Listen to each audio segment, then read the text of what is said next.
Assalamualaikum warahmatullahi wabarakatuh.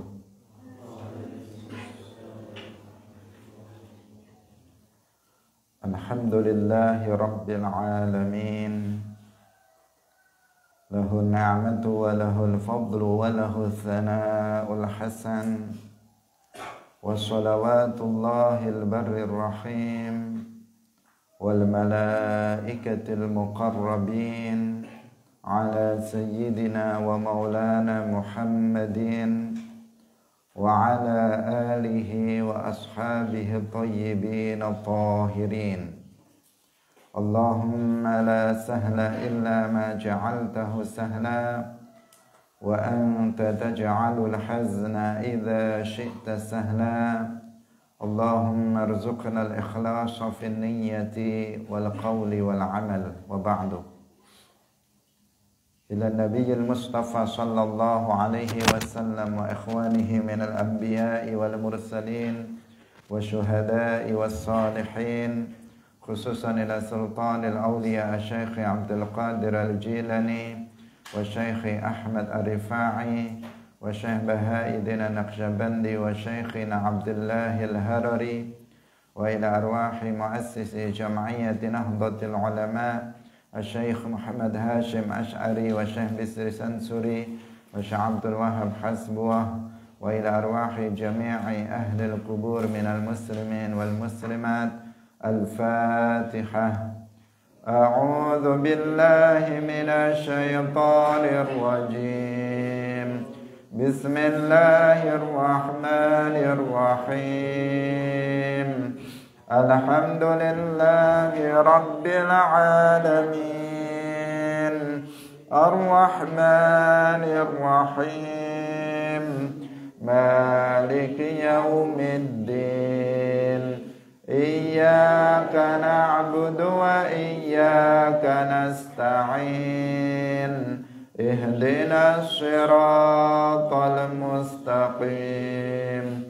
Siratal ladzina an'amta 'alaihim ghairil maghdubi 'alaihim waladdallin.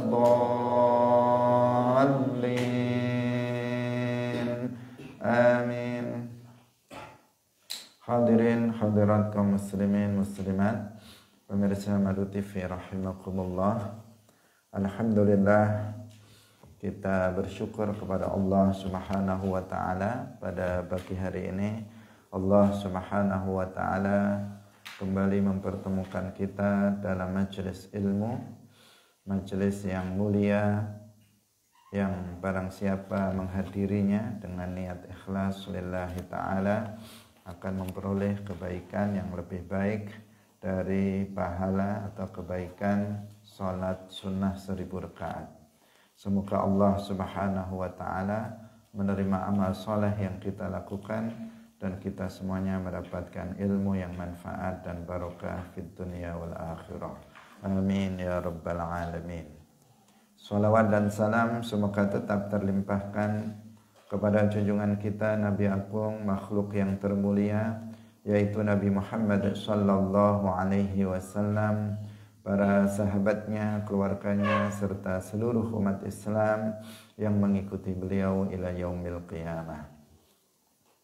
Hadirin rahimakumullah, mari kita mulai ngaji kita pada pagi hari ini dengan mengikhlaskan niat kita masing-masing lillahi ta'ala.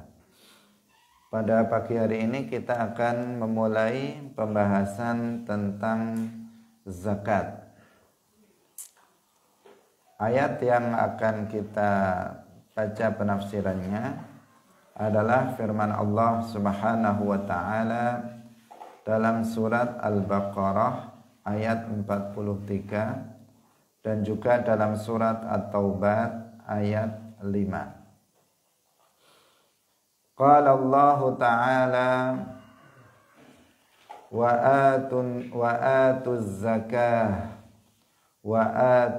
zakah aslun, qala ulama aslun fi wujubiz zakati wa hiya minal ayatil lati dzukira fihal asma'us syar'iyyatu Wa qad ikhtalafa al-madhhabu fi kauniha minal mujmali. Wal asahhu annaha mujmalatun. Li'anna al-murada biha ma'anin la yadullu al-lafdhu 'alayha fil lughati. Wa innama tu'rafu min jihati syar'i faftaqara ila al-bayani ka qawlihi ta'ala wa atu haqqahu yawma hasadih. Wa hadhihi tariqatu man qala inna hadhihi al-asma'a manqulatun wa huwa al-asahhu li'annaha idza utliqat ala lisani syar'i lam yu'qal minha illa ma'aniha asy-syar'iyyah duna al-lughawiyyah. Hadirin rahimakumullah. Ayat wa atuz zakah, dan tunaikanlah zakat dan bayarlah zakat, ini adalah dalil atau dasar tentang wajibnya zakat, bahwa mengeluarkan zakat itu hukumnya wajib. Tentu wajibnya bukan atas setiap muslim secara mutlak, tetapi wajibnya bagi seseorang yang memiliki al-amwal az-zakawiyah, harta-harta yang wajib dikeluarkan zakatnya, dan juga wajib ini untuk zakat mal, untuk zakat harta, dan wajib apabila harta yang dimilikinya berupa amwal zakawiyah itu telah memenuhi ketentuan-ketentuan tertentu. Ini maka zakat harta bagi mereka itu menjadi wajib. Juga apabila yang dimaksud dengan zakat adalah zakatul badan atau zakatul fitr, maka wajib dikeluarkan oleh setiap muslim untuk dirinya dan orang yang wajib dia beri nafkah dengan ketentuan-ketentuan tertentu. Hadirin yang dirahmati oleh Allah Subhanahu wa ta'ala. Bahkan mengeluarkan zakat ini salah satu yang disebut dengan a'zamu umuril Islam, atau belakangan orang menyebutnya dengan arkanul Islam, tetapi yang dimaksud adalah a'zamu umuril Islam, yaitu ajaran Islam yang paling agung. Karena ajaran Islam kita ketahui bukan hanya 5. Ajaran Islam jumlahnya sangat banyak sekali, tetapi a'zamuha, ajaran Islam yang paling agung itu adalah 5. Mengucapkan 2 kalimat syahadat, mengerjakan sholat, menunaikan zakat, kemudian berpuasa bulan Ramadan, kemudian menunaikan ibadah haji. Menunjukkan pentingnya menunaikan zakat ini, sehingga dikatakan dia adalah min a'zami umuril Islam. Dan ketika sebagian ulama mutaakhirin menyebutnya dengan sebutan arkanul Islam, itu maksudnya bukan seperti arkan seperti dalam salat arkanus shalah, bukan seperti itu, atau dalam wudu arkanul wudu, tidak seperti itu maknanya. Ini penting untuk diingatkan agar nanti tidak terjadi kesalahpahaman. Ketika kita menyebut arkanul wudu, artinya wudu itu tidak sah tanpanya, dan sesuatu itu merupakan bagian dari wudu. Itu namanya arkanul wudu. Misalnya membasuh wajah, itu salah satu dari rukun wudu. Maka rukun tidak sah tanpa wudu tidak sah tanpa membasuh muka, dan membasuh muka itu adalah bagian dari wudu. Jika seseorang berwudu kemudian dia tidak membasuh muka, maka wudunya menjadi tidak sah. Niat adalah min arkanil wudu. Maka barang siapa yang ketika dia berwudu kemudian dia tidak berniat, maka wudhunya tidak sah. Dan niat adalah bagian dari wudhu itu. Arkanus sholah, rukun sholat adalah sesuatu yang sholat tidak sah tanpanya, dan sesuatu itu merupakan bagian dari sholat. Misalnya membaca suratul Fatihah adalah ruknun min arkanis sholah, salah satu rukun dari rukun-rukun sholat. Artinya apabila seseorang menjalankan sholat, kemudian dia tidak membaca suratul Fatihah pada setiap rakaatnya, maka sholatnya menjadi tidak sah. Karena dia adalah rukun sholat. Dan membaca suratul Fatihah merupakan bagian daripada sholat. Ruku', sujud adalah min arkanis sholat, termasuk rukun sholat. Maka barang siapa yang mengerjakan sholat kemudian dia meninggalkan ruku' dan sujud, maka sholatnya tidak sah. Itu namanya arkanus sholah. Sedangkan apabila sebagian orang menyebut istilah arkanul Islam, maka maknanya enggak seperti itu. Makanya Rasulullah sebenarnya tidak menggunakan istilah arkanul Islam. Rasulullah menggunakan istilah buniyal islamu ala khamsin. Islam itu dibangun atas 5 perkara. Syahadati an la ilaha illallah ila akhirih. Rasulullah tidak menggunakan arkanul Islam, istilah itu. Tetapi mabuniya alaihil Islam, artinya dasar-dasar Islam, landasan-landasan Islam itu ada 5. Ajaran-ajaran dasar dari Islam itu ada 5. Namun apabila kemudian ada sebagian ulama belakangan yang menggunakan istilah arkanul Islam, harus difahami bahwa yang dimaksud mereka adalah a'zamu umuril Islam, yaitu ajaran Islam yang paling agung. Bukan artinya bahwa seseorang akan menjadi kafir, Islamnya menjadi batal, atau Islamnya menjadi tidak sah apabila mereka enggak sholat, apabila mereka tidak mengeluarkan zakat, apabila mereka tidak menunaikan haji misalnya, maka menjadi batal sholat Islamnya, menjadi kafir mereka. Bukan maknanya seperti itu. Karena apabila rukun dalam istilah rukun Islam dimaknai seperti rukun sholat atau rukun wudhu, maka artinya menjadi apa? Yaitu sesuatu yang Islam itu tidak sah kecuali tanpanya, dan dia bagian dari Islam. Berarti kalau ada orang, dikatakan jika ada orang enggak sholat 5 waktu, maka Islamnya enggak sah, kafir. Kalau ada orang tidak menunaikan zakat, maka Islamnya enggak sah, berarti kafir. Kalau ada orang mampu haji tetapi tidak berangkat haji, maka berarti Islamnya enggak sah, berarti kafir. Kalau ada orang enggak puasa Ramadan padahal dia mampu mengerjakannya, maka Islamnya tidak sah, berarti kafir. Dan seterusnya akan menjadi seperti itu.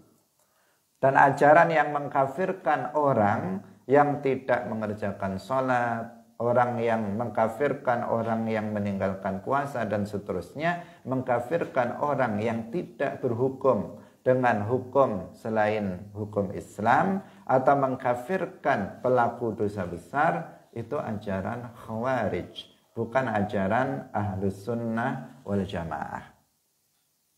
Salah satu doktrin menyimpang dari kelompok Khawarij adalah mengkafirkan setiap orang yang melakukan dosa besar.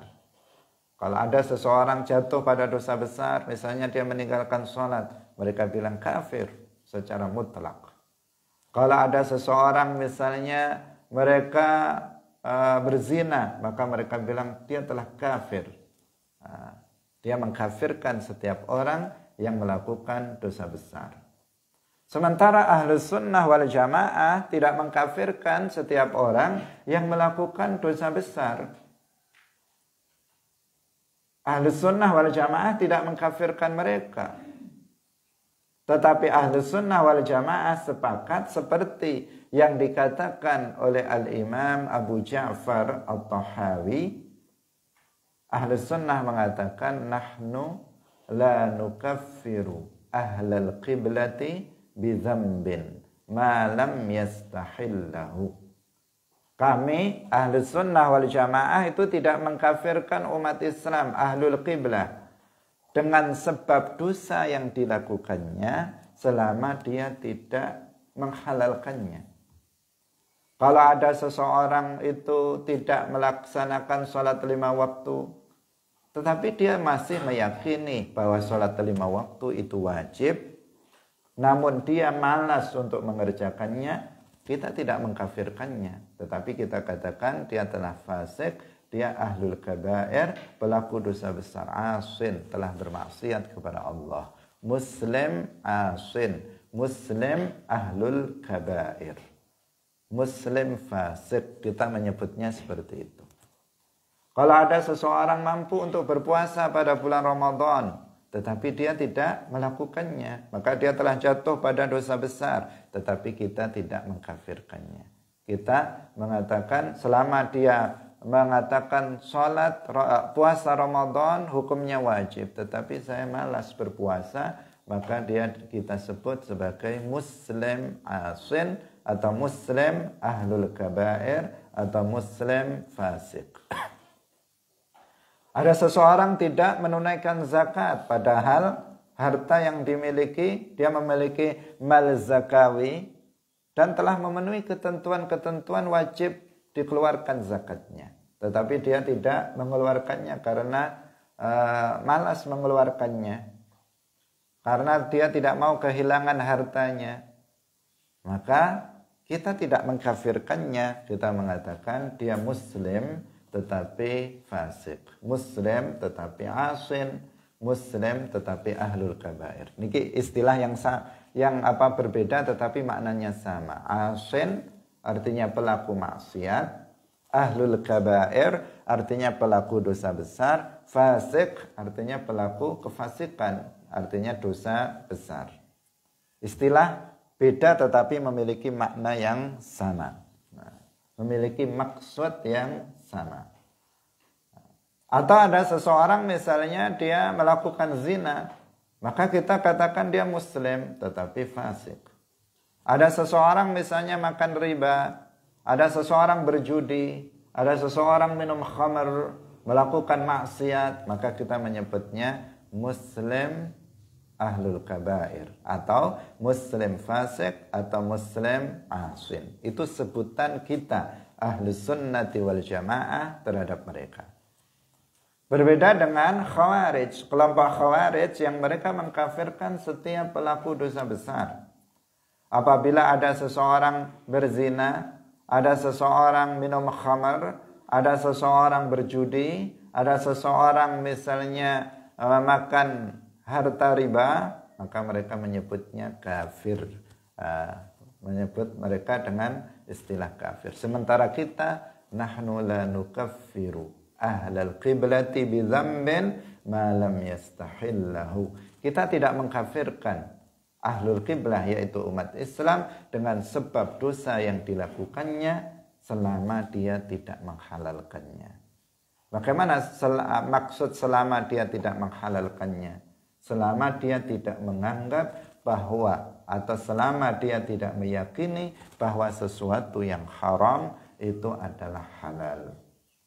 Kalau dia misalnya berzina dengan meyakini bahwa zina itu halal, dalam agama boleh dilakukan, maka dia menjadi kafir. Bukan karena dia melakukannya, tetapi karena keyakinannya telah menentang syarak, telah menentang Al-Quran. Kalau ada seseorang kemudian dia minum khamar, kemudian dalam hatinya meyakini saya melakukan ini karena khamar, minum khamar itu halal, boleh dalam Islam, maka dia jatuh kepada kekufuran. Bukan karena minumnya, tetapi karena keyakinannya yang batil, yang berisi takdzibus syara', takdzibul Quran wal hadis. Karena dia memiliki keyakinan yang isinya adalah pendustaan terhadap syarak, terhadap Al-Quran dan hadis yang telah dengan jelas mengharamkan syurbul khamr, minum khamr. Atau seseorang meninggalkan salat. Seseorang meninggalkan salat, kemudian dia dalam hatinya meyakini bahwa salat itu tidak wajib, maka dia juga jatuh kepada kekufuran. Adapun jika dia meninggalkan salat karena malas seperti yang tadi telah kita contohkan, dalam hatinya tetap meyakini salat itu wajib, tetapi saya malas untuk melakukannya, maka dia muslim fasik, seperti yang sudah kita sebutkan. Namun jika dia tidak sholat dengan keyakinan bahwa sholat itu enggak wajib, maka dia menjadi kafir, menjadi murtad dengan sebab pendustaannya terhadap syarak. Atau dalam masalah zakat juga demikian. Dia mengetahui bahwa zakat itu wajib, tahu ada ayat Al-Quran menyebutkan wa'atuz zakah. Tahu dia bahwa zakat adalah min a'zami umuril Islam. Zakat adalah salah satu kewajiban bagi seorang muslim yang memiliki harta zakawi dan memenuhi ketentuan-ketentuan tertentu, dia tahu. Tetapi meskipun tahu tentang wajibnya zakat, dia kemudian tidak mau meyakininya. Dia mengatakan bahwa boleh bagi seseorang atau tidak wajib bagi seseorang untuk mengeluarkan zakat. Maka di sini dia jatuh kepada kekufuran. Karena apa? Karena dia telah menentang syarak. Karena dia telah mendustakan syarak, mendustakan Al-Quran, mendustakan hadis-hadis Rasulullah Sallallahu Alaihi Wasallam. Hadirin yang dirahmati oleh Allah Subhanahu Wa Taala. Jadi di antara dasar tentang wajibnya mengeluarkan zakat adalah firman Allah Subhanahu Wa Taala dalam surat Al-Baqarah 43, wa atuz zakah. Wahia minal ayatil lati dzukira fihal asma asy-syar'iyyah. Dan ayat ini adalah di antara ayat yang di dalamnya disebut asma syar'iyyah, nama-nama yang ditetapkan oleh syarak sebagai bagian dari syarak, yaitu zakah. Langsung disebutkan zakah. Istilah ini, istilah nama az-zakat ini disebutkan dalam ayat. Seperti halnya sholat juga disebutkan wa aqimus sholah, langsung istilah sholat. Kemudian juga siyam wa kutiba alaikumus siyam, langsung disebut nama syarak, nama suatu amalan yang wajib untuk dilakukan dalam syarak. Langsung namanya, bukan bukan sekedar isyarat terhadap nama tersebut, tetapi langsung nama dari sebuah ajaran yang ada di dalam Islam itu disebutkan di dalam Al-Quran, yaitu az-zakah, wa atuz zakah. Wa qad ikhtalafa al-madhhab fi kauniha minal mujmal, wal asahhu annaha mujmalatun. Para ulama dalam mazhab Syafi'i itu berbeda pendapat tentang ayat itu mujmal atau tidak. Termasuk ayat yang mujmal atau termasuk ayat yang mufassal yang tidak mujmal. Wal asahhu annaha mujmalatun. Pendapat yang lebih benar bahwasanya ayat ini adalah mujmal. Kenapa? Li'annal murada biha ma'anin la yadullu lafdhu 'alaiha fil lughah. Karena yang dimaksud dengannya itu adalah makna yang tidak ditunjukkan oleh lafaz tersebut secara bahasa. Karena zakat secara bahasa itu artinya adalah an-nama, artinya tumbuh. An-nama'u artinya tumbuh. Juga berarti az-zakatu dalam bahasa Arab artinya al-barakatuh, barokah. Juga berarti tathhir, mensucikan. Zakka yuzakki itu artinya bisa mensucikan. Tahhara yutahhiru. Bisa berarti nama, tumbuh. Bisa berarti barokah, bertambah kebaikannya. Ini makna zakat lughatan secara bahasa. Apakah zakat yang dimaksud dengan wa'atuz zakah itu adalah makna bahasanya? Jawabannya bukan. Jawabannya bukan. Yang dimaksud dengan wa'atuz zakah di sini bukan zakat secara bahasa, tetapi zakat dalam istilah syara. Istilah syara. Sehingga dikatakan bahwa ayat ini mujmal karena dia tidak, karena lafadznya bukan yang dikehendaki, itu bukan makna lafadz, tetapi makna syara'an, makna dalam syara'. Bisa difahami? Jadi ada perbedaan pendapat di antara para ulama. Ini ayat ini masih bersifat mujmal atau mufassal, secara dia global, makna yang global, atau ayat yang global bersifat umum, atau sudah terinci. Ada perbedaan pendapat tentang itu. Tetapi yang as-shah dia adalah mujmal. Kenapa kok dikatakan mujmal? Karena yang dimaksud dengan zakat itu bukan maknanya secara bahasa, tetapi maknanya dalam syara'.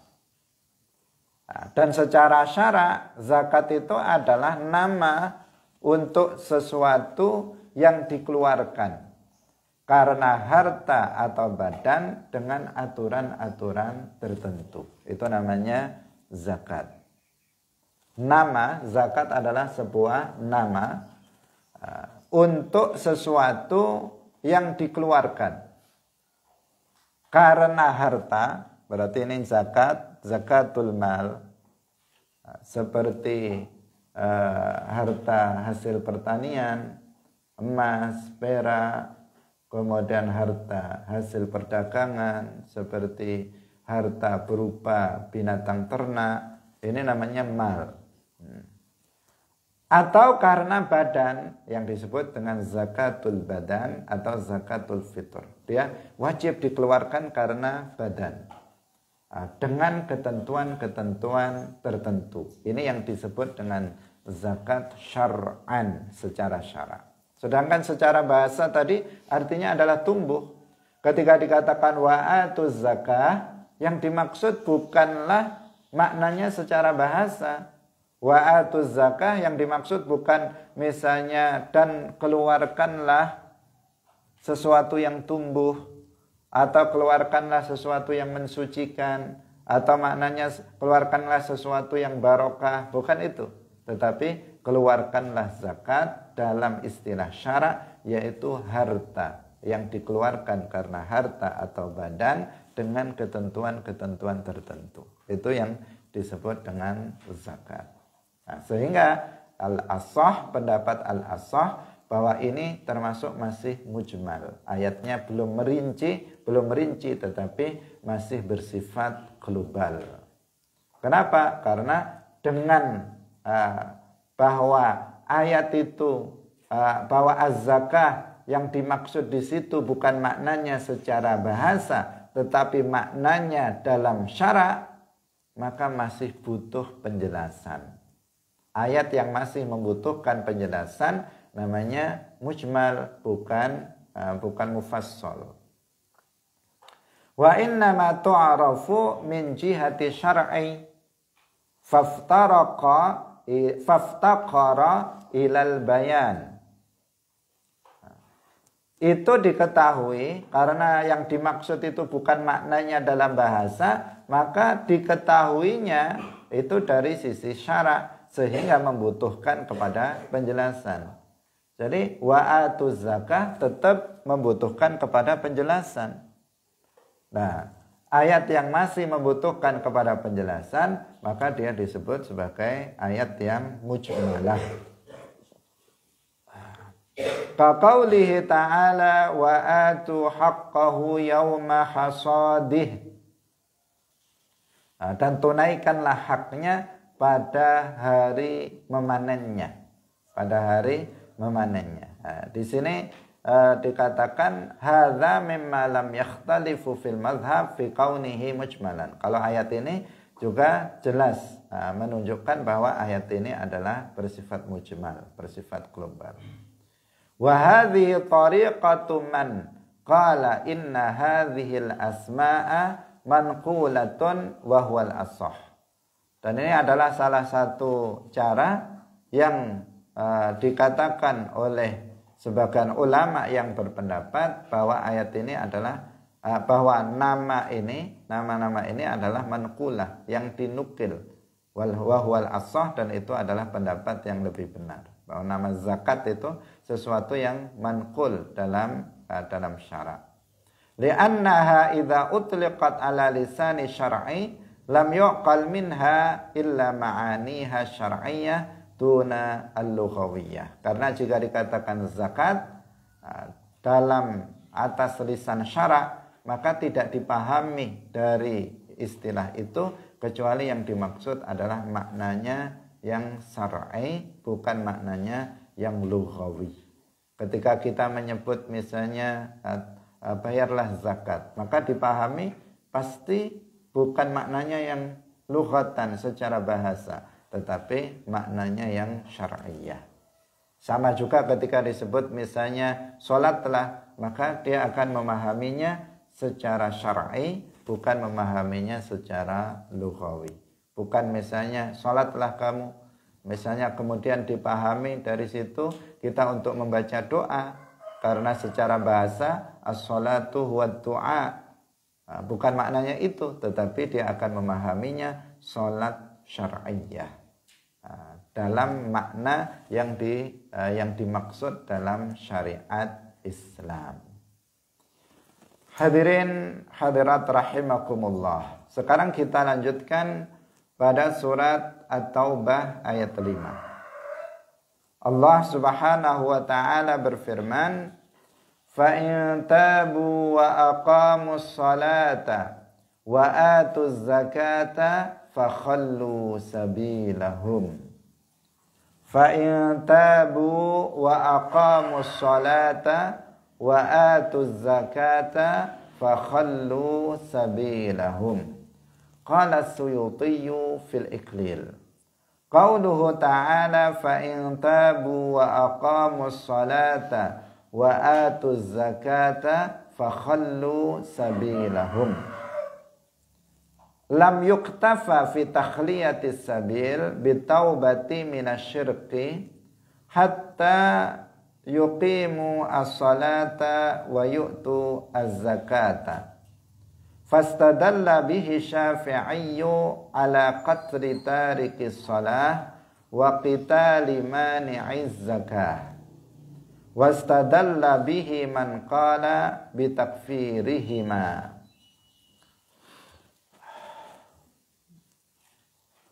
Ini perkataan dari Al-Imam As-Suyuti. Fa'in tabu, apabila mereka itu taubat, apabila mereka telah bertaubat dan mereka telah menjalankan sholat dan telah menunaikan zakat, fakhallu sabilahum, maka fakhallu sabilahum artinya mereka sudah terlepas dari hukum untuk dibunuh, ditegakkan had kepada mereka. Hadirin rahimakumullah, itu tadi adalah terjemah secara harfiah terhadap ayat itu. Al-Imam As-Suyuti dalam kitab Al-Iqlil mengatakan bahwasanya tidak cukup untuk seseorang itu dilepaskan dari dari hukuman dengan bertaubat dari syirik saja, tetapi juga sampai mereka mendirikan sholat dan mengeluarkan zakat. Fa in tabu wa aqamus sholata wa atuz zakah. Fa in tabu, apabila mereka bertaubat, maksudnya di sini adalah apabila mereka taubat dari kesyirikan dengan mengucapkan 2 kalimat syahadat, dengan kembali masuk ke dalam agama Islam. Karena taubatnya orang yang musyrik atau orang yang kafir itu adalah binutqi bisyahadatain, dengan mengucapkan 2 kalimat syahadat. Bukan hanya sekedar menyesal dalam hati telah melakukan kesyirikan atau kekufuran, tetapi dengan mengucapkan 2 kalimat syahadat. Seseorang yang menyesal atau bertaubat dari dosa syirik atau kufur, tidak cukup hanya sekedar menyesal, tidak cukup hanya dengan mengucapkan istighfar. Apalagi kalau ada seseorang kemudian dia telah beribadah kepada selain Allah, atau dia menghina Allah, atau dia mencaci maki Allah, atau dia telah melakukan perbuatan yang kufur, maka enggak cukup dalam hatinya mengatakan, kemudian diucapkan dengan lisan, saya menyesal kenapa tadi saya menghina Allah, mencela Allah, saya menyesal. Tidak akan bisa menyelamatkan dia. Atau seseorang kemudian setelah menghina Allah, mencaci Allah, kemudian dia langsung mengatakan astaghfirullah, astaghfirullah. 1000 kali dia membaca istighfar. Tidak akan menyelamatkan dia. Istighfar dia tidak akan bisa menyelamatkan dia.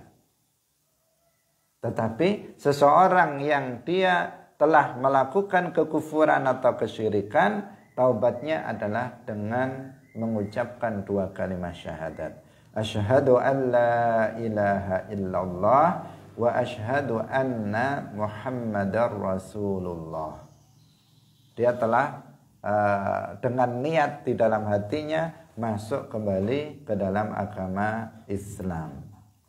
Itu taubatnya orang yang musyrik atau taubatnya orang yang kafir. Tidak dengan selain mengucapkan 2 kalimat syahadat. Hadirin rahimakumullah. Nah,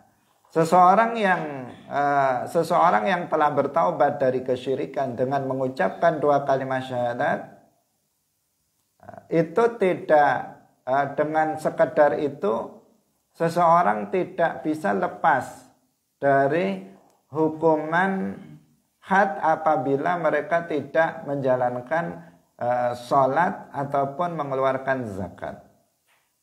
Berdasarkan ayat ini. Karena fa'in tabu kemudian ditambahi wa aqamus sholata wa atuz zakah. Maka Al-Imam Syafi'i berpendapat dengan ini bahwasanya orang yang meninggalkan sholat itu hukuman hadnya adalah dibunuh. Hukuman hadnya adalah dibunuh. Kalau ada seorang muslim kemudian dia meninggalkan sholat karena malas, maka hukumannya adalah dia dibunuh.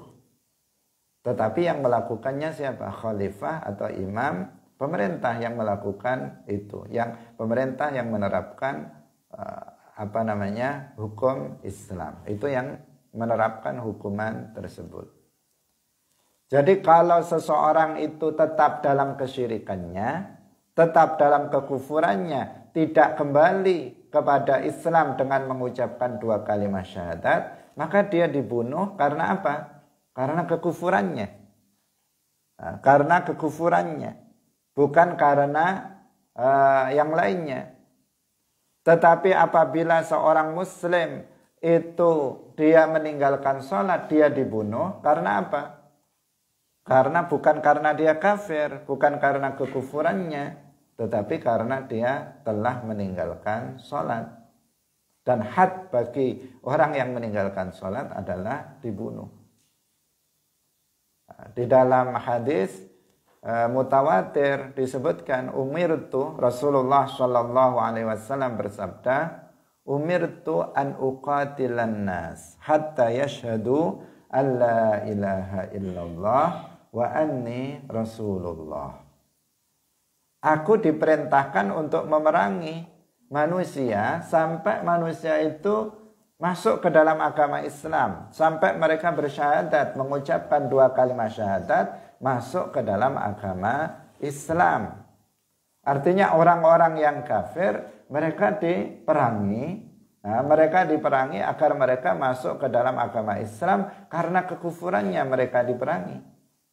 Dan apabila mereka itu adalah kafirnya adalah kafir murtad, maka berlaku hadis man baddala dinahu faqtuluh. Barang siapa yang mengganti agamanya, maka bunuhlah dia. Maka orang yang murtad itu juga dibunuh. Juga dibunuh.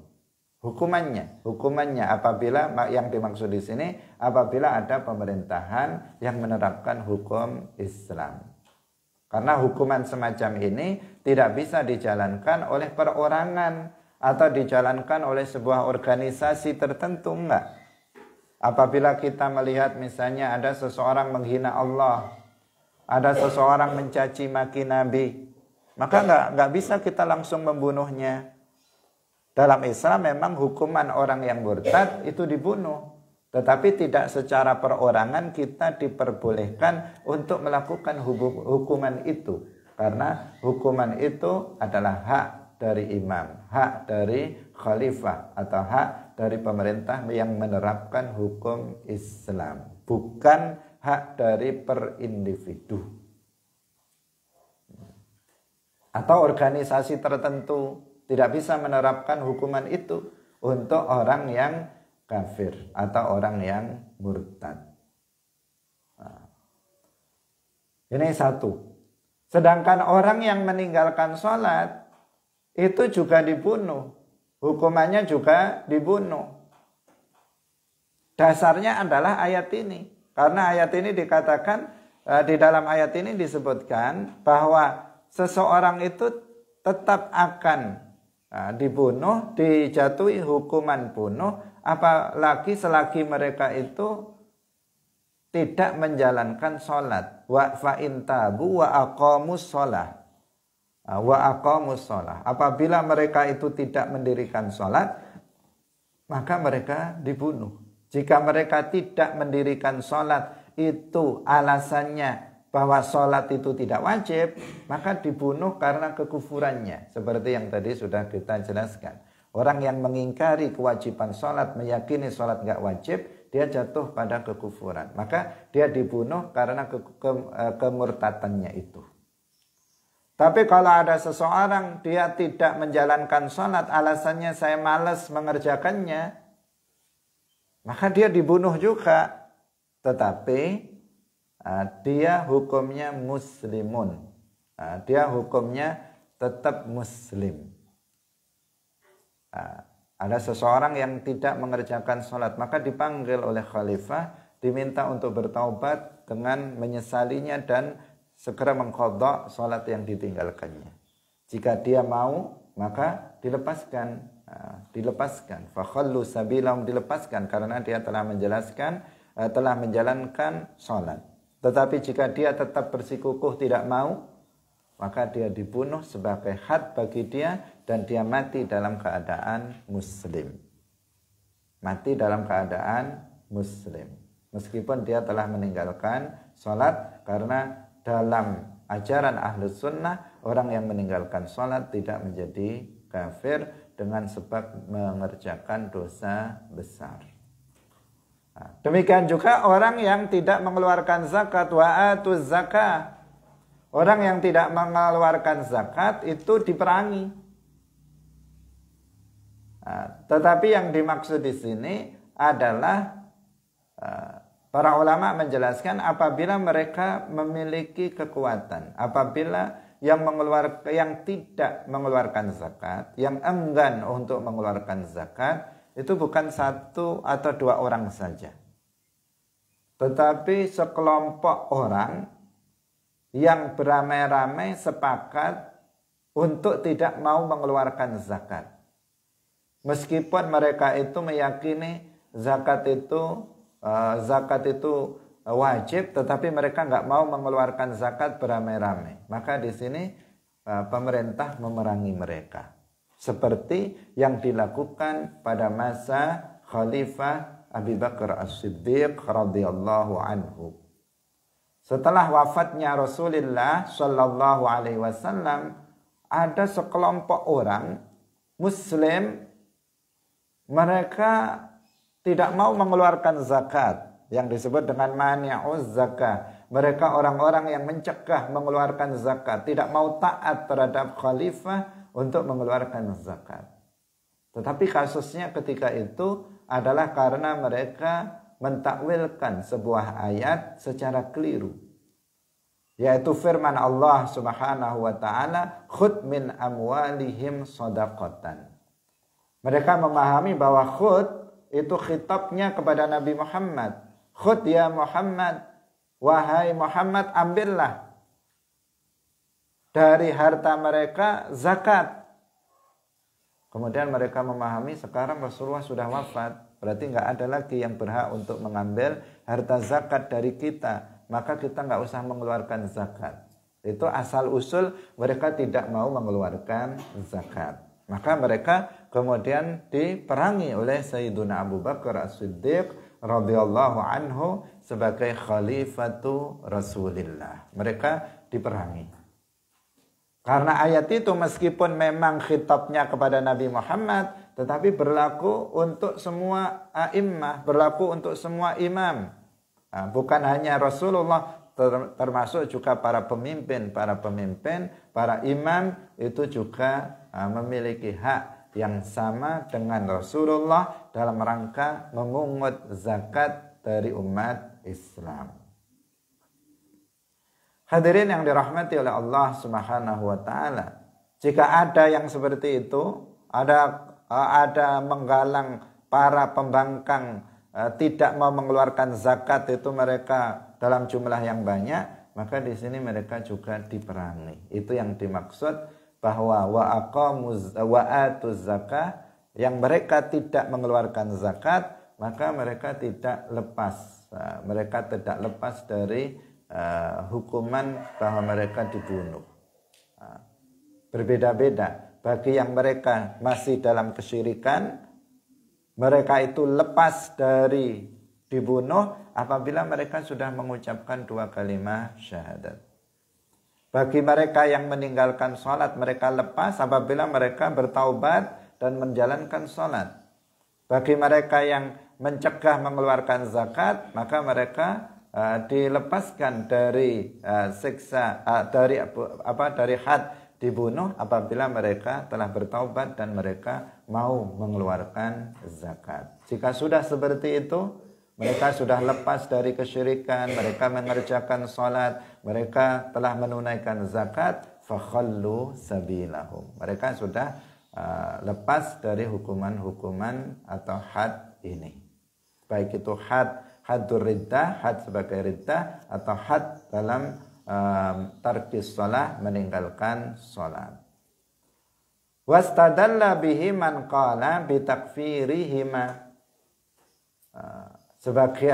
Ada sebagian yang berdasarkan ayat ini itu mengambil dalil tentang kekufuran orang yang tidak menjalankan salat atau tidak mengeluarkan zakat. Ada yang seperti kelompok Khawarij itu pendapatnya didasarkan pada ayat ini diantaranya, bahwa orang yang meninggalkan salat atau dia meninggalkan pembayaran zakat, maka mereka tidak lepas dari hukuman untuk dibunuh, dan dalam pemahaman mereka bahwa dibunuhnya itu adalah karena kekufurannya.